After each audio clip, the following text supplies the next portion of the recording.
Bonjour, bonjour! Aujourd'hui, on se retrouve pour le troisième épisode de Comme des boss. Et aujourd'hui, notre invitée n'est autre que Madame Almond. Tu vas dire bonjour. Bonjour. Voilà. Alors, pourquoi j'avais envie d'inviter Noémie sur ce podcast? Alors, pour ceux qui ne le savent pas, Noémie est une très bonne amie à moi, voilà, que j'ai rencontrée à Bordeaux la première année durant mes études. On a fait les 400 coups ensemble. Donc, si vous voulez aller voir ça, c'est toujours en ligne sur ma chaîne YouTube, il y a quelques années. Voilà. Et aujourd'hui, j'avais envie de la recevoir sur le podcast pour parler un petit peu de son parcours professionnel. Et oui, parce que ça a été un petit peu semé d'embûches. Ça n'a pas été simple, Non. mais Noémie a fini par trouver sa voie et est maintenant très épanouie dans son travail. Donc j'avais un petit peu envie de vous partager ça, son parcours, pour vous donner de l'espoir et puis vous inspirer. Voilà, c'est le principe de ce podcast et de ce format. Donc tout d'abord, Noémie, tu peux te présenter en 3 mots. En 3 mots. Je dirais que je suis quelqu'un d'optimiste, de passionné et d'aventurière. D'accord, ok, top. Ok, alors Noémie, raconte-nous, qu'est-ce que tu avais envie de faire quand tu étais petite? Déjà, quand j'étais petite, j'avais envie de faire plein de choses. Je me voyais au début devenir danseuse professionnelle. Parce que j'ai D'accord, commencé la danse très tôt et très tôt, ça a été une passion. Après, je me suis découverte une passion pour la mode. Donc très longtemps, je me suis travaillé dedans, mais plutôt du côté de l'édition. ok, Ce qui m'a emmenée ensuite à vouloir être journaliste. Et ce qui m'a d'accord. emmenée après à me poser plein de questions. Et donc voilà, très tôt, je me suis intéressée à plein de choses et j'avais beaucoup de doutes sur Tu voulais faire. ce que je voulais faire au final. D'accord, ok. Du coup, parle-nous un petit peu de tes études, quel cursus t'as fait par rapport à ça, ces différentes envies-là, vers quoi tu t'es orientée? J'ai commencé par le droit parce qu'à un moment donné, je me sentais assez vulnérable. Et du coup, je trouvais que le droit avait ce côté rassurant de savoir quels étaient nos droits, quels Ok. étaient nos devoirs et C'est comment carré, tout ça, voilà, c'est comment les écrit. rappeler aussi à certains, comment défendre les droits de certains. Donc c'était vraiment quelque chose qui m'a passionnée dès la terminale. C'est ça que j'avais pris spécialité droit et grands enjeux du monde contemporain à l'époque. Ok, Du coup, j'ai fait ma première année de droit. Et puis finalement, ce côté rigoureux qui au début m'avait attirée, finalement m'a un peu, pas dégoûtée, pas mais en tout dégoûté, cas mais m'a lassée voilà, en tout ouais. cas. Et j'avais envie du coup de revenir à mes premiers amours qui étaient les langues étrangères. Et c'est comme ça que j'ai décidé de faire ma première année de LEA à Grenoble. Et donc D'accord. c'est comme ça que j'ai fait une licence de langues étrangères appliquées. Donc, LEA à LEA Grenoble. à Grenoble. Est-ce que la filière te plaît quand tu commences la En fait, fac? j'adore LEA et c'est dès la première année, puisqu'en fait c'est une filière assez polyvalente où tu as un peu de sciences sociales avec du droit, de l'économie, des relations internationales. Tu as aussi du coup l'anglais et l'espagnol, ou en tout cas la langue B, tu choisis en fonction de tes affinités. Ok, On avait aussi le choix d'une troisième langue, donc moi j'avais pris chinois. Et puis j'avais pris à l'époque en première année la spécialité infographie. Donc d'accord. j'avais eu des matières comme sens de l'image, où on apprenait vraiment la symbolique des images, le nombre parfait, le nombre d'or, les proportionnalités. C'était super intéressant. C'est quand même assez vaste Super vaste. comme filière, C'est quoi. ça. Donc en fait, si on a envie de poursuivre ses études et d'avoir une formation plutôt polyvalente, mais en même temps assez aboutie dans chaque matière qu'ils abordent, je conseille vraiment LEA parce qu'effectivement, on ne se ferme pas de porte et on voit des choses vraiment assez qui touchent à tout finalement. D'accord. Mais du coup, ma filière a été réformée en deuxième année, donc il n'y avait plus l'option infographie. C'est comme ça que j'avais pris le parcours culture et patrimoine, Ok. puisque ma mère est historienne de formation et elle travaille dans le patrimoine.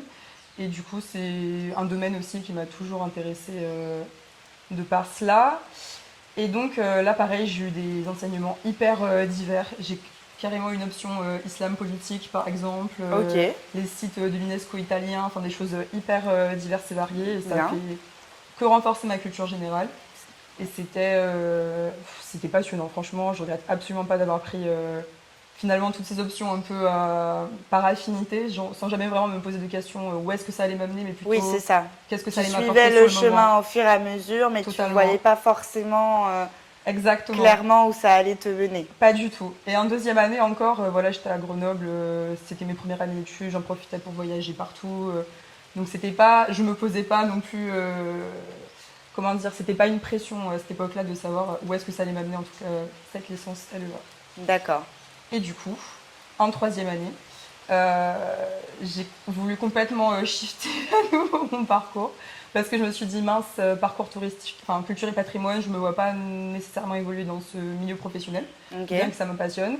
Donc j'ai voulu prendre l'option commerce international. Et à l'époque, Autre chose. à l'époque, la fac qui dispensait en tout cas la meilleure formation LEA commerce international, c'était Bordeaux. Et c'est comme ça que j'ai décidé d'emménager à Bordeaux pour ma 3e année. Et ça a été vraiment un challenge parce qu'il a fallu que je me remette aux mathématiques pour le commerce international, que j'avais arrêté dès la seconde puisque j'étais allée en filière L, littéraire. D'accord. Et du coup, ça a été un vrai challenge, mais j'ai été fière de moi puisque j'ai réussi à valider cette 3e année de licence, j'ai réussi à avoir ma licence, mais c'était pas facile. J'avais pris aussi une option marketing digital durant cette 3e année. Ok, donc il y a quand même un peu de tout dans la filière. Une fois de plus, c'était vraiment quand même assez général. Et puis, on avait un stage de 3 semaines imposé. J'en avais profité pour revenir en Martinique. Et c'est là où j'ai été assistante marketing de l'épicerie fine de l'aéroport pendant 3 semaines. Et puis là, j'ai une proposition de contrat qui, à l'époque, m'avait intéressée. Donc, j'avais décidé de rester en Martinique plutôt que poursuivre à Bordeaux comme j'avais initialement prévu. D'accord. Alors, on a parlé du coup de la filière en elle-même, des études en elles-mêmes. Mais là, comme tu nous dis, de base, tu viens de Martinique et tu es partie faire tes études, donc d'abord à Grenoble, puis à Bordeaux. Tout à fait. Donc, comment tu as vécu un petit peu ce voyage d'aller faire ses études ailleurs, d'être hors de chez soi, de sortir de sa zone de confort? Comment ça s'est passé pour toi? En fait, ça s'est passé plutôt naturellement puisque j'avais pas d'appréhension de vivre en Hexagone pendant quelques temps. Okay. Dans le sens où j'ai de la famille là-bas, même si c'est pas du tout la même région, c'est en Normandie. Mais donc voilà, c'était pas une aventure en tout cas qui m'effrayait. Okay. Aussi, j'étais enfant unique et très tôt, j'ai dû me débrouiller seule, entre guillemets, dans le sens où, par exemple, c'est tout bête, mais je suis devenue végétarienne en 3e. Donc forcément, très tôt, on m'a responsabilisée, je faisais mes propres recettes, je faisais mes courses. Donc mes parents m'ont toujours élevée dans l'optique que je sois complètement autonome en tout cas, quoi. D'accord. Et du coup, finalement, ça a été juste plus déchirant que prévu, la séparation avec mes parents. L'hiver aussi a été finalement plus dur que prévu. L'hiver, c'est toujours le plus difficile pour les étudiants ultramarins. Oh oui, c'est terrible parce que des choses, pas nécessairement le froid en fait, mais se lever et qu'il fasse nuit, le manque de luminosité. Ouais. Et en fait, ça joue réellement sur le moral. Et finalement, chaque hiver, j'avais cette petite phase de dépression hivernale qui commençait des fois dès l'automne. Donc ça a été un peu dur. Et puis finalement, ce que ça m'a permis quand même, de partir en Hexagone et dès Grenoble, c'est finalement que je me reconnecte à mon identité caribéenne, bizarrement. Okay. Dans le sens où j'avais jamais vraiment ressenti ça avant. Mais quand tu es en France et que ce qui te manque, c'est tout bête, mais c'est le pain au beurre chocolat, c'est le dimanche aux salines, c'est... Enfin voilà, c'est tous ces petits rituels en fait qu'on a ici qui me manquaient finalement au pays. Et puis j'ai rencontré aussi la communauté d'ultramarins à Grenoble puis à Bordeaux. D'accord. Et j'ai trouvé énormément de solidarité et d'entraide et des choses qu'on n'attribue pas généralement aux clichés des Antillais. Et franchement, ça faisait du bien.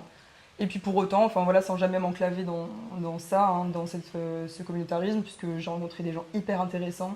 C'est ça aussi que je trouve intéressant avec les facultés, c'est qu'on rencontre plein de gens qu'on n'aurait pas au quotidien, je veux dire. Oui, ça brasse beaucoup de monde, mais du coup, il y a beaucoup de... C'était passionnant, quoi. J'ai rencontré des Chinois, des Japonais, des Russes, des Estoniens, enfin c'était incroyable. Et puis voilà, cette proximité avec les autres pays européens, où on peut voyager facilement et tout, donc ça c'était un plus des études là-bas. Je me souviens plus du reste de la question. Non, mais tu as très bien répondu, un peu balayé les difficultés et les points positifs de partir faire ses études en France, parce que je pense qu'il y en a qui se posent la question, il y en a qui sont pas sûrs de partir ou de revenir. Donc là, on a parti de partir, mais du coup, tu as décidé de revenir en Martinique assez rapidement, donc après tes études. Ouais. Comment s'est passé le retour au pays? Justement, une fois que j'avais ma licence, je me voyais grave évoluer dans le secteur privé. Le marketing, ça m'avait bien plu, mais de toute façon, c'était pas ma spécialité. C'était vraiment finalement un stage qui s'était pas basé sur mon parcours initial. Et du coup, une fois de plus, introspection. Je me dis, mais du coup, qu'est-ce que je vais faire? J'ai pas envie de travailler le marketing. Finalement, je me suis spécialisée dans le secteur du privé et stimule pas plus que ça. Et je me suis dit une fois de plus, bon, bah, tes premiers amours, c'est les langues étrangères, c'est le voyage et tout, bah, fais un master dans les langues. Et puis, un peu par hasard, j'ai choisi le master MEF, donc c'est métier d'enseignement, de l'éducation et de la formation, spécialité anglaise, qui forme également au concours national du CAPES. D'accord. Et du coup, j'ai décidé de le faire à l'Institut du professorat de Martinique à Schœlcher. Et ça a été incroyable parce que, un peu bêtement, j'avais des a priori du coup sur la formation en Martinique. Mhm. Parce que bah, justement, à l'époque, on n'avait pas un grand choix de formation, on était obligé de un peu de partir. Et bêtement, s'installer que les qualités de formation ici peuvent être un peu en dessous, en tout cas, de ce qu'on peut trouver en France. Surtout quand on a eu face à des grands doctorants comme universitaires, comme professeurs et tuteurs. Et en fait, la qualité d'enseignement était incroyable à l'Institut du professorat. J'ai passé 2 années formidables. On avait un professeur en civilisation anglaise, M. Ngueran, qui nous a, je sais pas, captivés pendant ces 2 ans. C'était incroyable. On a vu vraiment plus toutes les zones anglophones, pas seulement traditionnelles comme les îles britanniques, les États-Unis, mais vraiment, on en a appris beaucoup sur le Canada, sur l'Australie, la Nouvelle-Zélande. C'était vraiment incroyable comme formation. D'accord. C'est là que du coup, après, une fois de plus, j'ai eu une révélation pour le coup pour l'ingénierie pédagogique. Et là, vraiment, c'était la grosse surprise parce que j'avais fait cette formation pour l'anglais. Et en fait, j'ai vraiment eu cette envie Un coup de cœur. ouais, mais de partager du coup mon savoir, d'enseigner. Et là, la vocation est enfin venue. Là, tu as vu la lumière. J'ai vraiment vu la lumière. Et je l'ai attrapé la lumière. Et vraiment, j'ai fait un stage. J'ai fait 2 stages. J'ai fait un stage au lycée Trinité. D'accord. Où ça s'est très bien passé. Et ma 2e année, du coup, j'étais au collège du Gros Morne. Et donc, bien que le chemin pour y aller était très compliqué, j'avais littéralement la nausée tous les matins. Parce que je passais par fond zombie à l'époque. C'était l'angoisse totale. Donc, bien que chaque Les Gros jour... Mornais, on vous embrasse. Franchement, c'était terrible. Mon premier jour au Gros Morne, donc j'arrive tous les jours avec la nausée, mais je repartais toujours avec le sourire parce que j'adorais l'expérience. Donc j'ai vraiment eu un public de tous les âges, du coup, en passant du lycée au collège. Ok. Et puis, donc la première année, j'ai passé le CAPES, j'ai eu les écrits.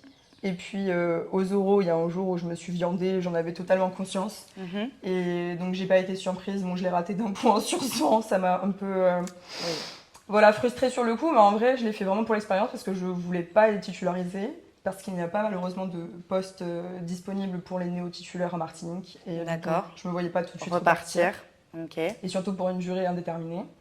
Donc j'ai passé ma 2e année, et puis dès que j'ai eu mon master avec la mention bien et les félicitations du jury Félicitations. pour mon devoir de recherche, qui était sur la kinesthésie, l'apprentissage en mouvement des langues. D'accord. Que j'ai fait un test d'ailleurs sur les Gros Mornais, ça s'est super bien passé. Toujours les Gros Mornais. Du coup, bah, je me suis mis en auto-entreprise parce que j'avais envie d'intervenir dans des établissements du supérieur, privés. Donc les CFA, écoles de commerce, etc.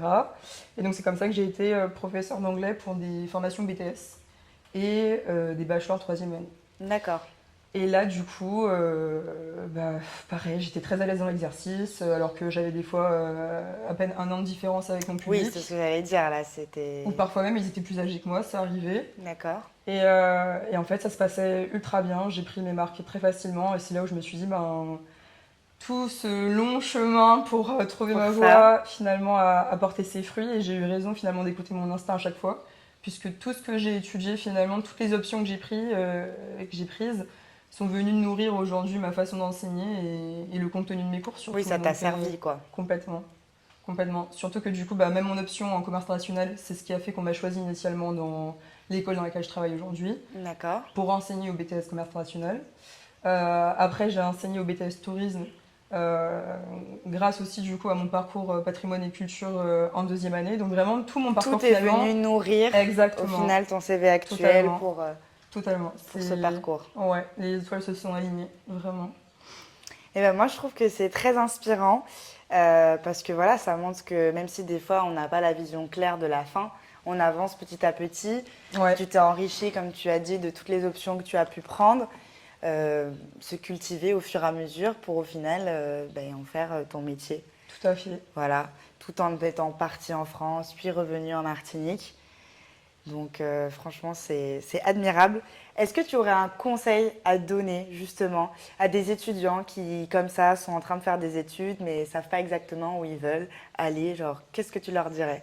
Je leur dirais qu'aujourd'hui, on est dans une société où il y a une espèce de pression à la réussite, une pression, et surtout on associe la réussite à la réussite financière. Mhm. Et justement, par rapport à mon éducation aussi, on m'a toujours encouragée à plutôt me focaliser sur ce qui avait du sens pour moi, ce qui résonnait vraiment profondément en moi, et pas par rapport au regard des autres, ou pas par rapport à ce que la société en tout cas attendrait de nous. D'accord. Et je leur dirais de ne pas se mettre de pression justement par rapport à ces dictats de la réussite, mais d'écouter ce qui les fait vibrer, ce qui réveille en eux voilà, quelque chose, une lumière, quelque chose, un intérêt, même si au début ça paraît anodin, mais de toujours écouter la petite voix en eux. D'accord. C'est la bonne. Je trouve que c'est un très bon conseil, puisqu'effectivement, on a un petit peu tendance à, je le vois un petit peu quand je parle à des plus jeunes, mais toujours privilégier des métiers par rapport au salaire, par rapport à voilà, toutes ces choses-là. Mais Mm. l'important, c'est faire surtout quelque chose qu'on aime, surtout qu'on va travailler un petit paquet d'années avant la retraite. Si, retraite, il existe toujours. C'est ça. Donc il vaut mieux aimer ce qu'on fait et Ah oui. se lever au quotidien voilà, avec le plaisir d'aller au travail. Bon, même si des fois, voilà, on aimerait être en vacances, c'est normal, mais voilà, Ah oui, oui, aimer oui, faire oui. ce que l'on fait, je pense que c'est important. Tout Et à après, fait. ça se ressent dans le travail. Tout à fait. Tu as eu la chance aussi cette année, je pense, d'être du coup bien récompensé de tes efforts C'est vrai. dans ton travail. Ça aussi, c'est important, la reconnaissance. Tout à fait. Bah, en fait, du coup, ce qui s'est passé, c'est qu'après le fait que j'étais professeure en freelance, on m'a engagée pour être à la coordination pédagogique d'une école. Et là, justement, j'ai été promue responsable à la hauteur de mon bâtiment, parce que mon investissement. Parce que j'y mets du mien, franchement, je vous donne corps et âme pour nos apprenants. Mais là où je voulais en venir surtout, c'était que du coup, au-delà du fait qu'il faut s'écouter et pas forcément avoir des métiers forcément toujours très définis en tête, il y a toute une multitude de métiers qui existent et dont on ne connaît pas l'existence, ou en tout cas dont on ne parle pas lors du jour de l'orientation post-bac en terminale, ou même quand on va sur des forums des métiers. Il y a plein Ça, de c'est choses en bien fait, vrai. voilà, qui se développent au fur et à mesure. Si on m'avait dit aujourd'hui que je serais responsable pédagogique, mais je ne saurais même pas comment l'expliquer il y a quelques années C'est déjà. ça. Et j'aurais dit, mais en quoi ça consiste? Qu'est-ce que c'est? Pourquoi? Qu'est-ce que je fais là? Voilà. Et en fait, donc voilà, il y a plein de choses à découvrir. Et oui, il y a plein de métiers qui existent et dont on apprend au fur et à mesure de notre parcours. Il y a forcément un métier qui est fait pour vous. C'est sûr. Voilà. Donc sur ces belles paroles, j'espère que ce podcast vous aura plu, que vous aurez été inspiré, que ça vous aura aidé et vous auriez passé un bon moment avec nous. Voilà. Je vous dis à bientôt pour le prochain épisode et je vous souhaite une bonne journée ou une bonne soirée. Bisous! Bisous. Merci encore Marie quand même de m'avoir invitée sur ton podcast Comme des Boss. Je suis très fière de toi et de tout ce que tu entreprends depuis qu'on se connaît à Bordeaux, parce que je trouve que tu as une évolution folle et que toi aussi tu as su croire en toi et ne pas faire fi de ce qu'on pouvait dire ou ce qu'on pouvait penser de toi, et j'ai toujours admiré cette force en toi aussi. C'est gentil. Bisous les loulous!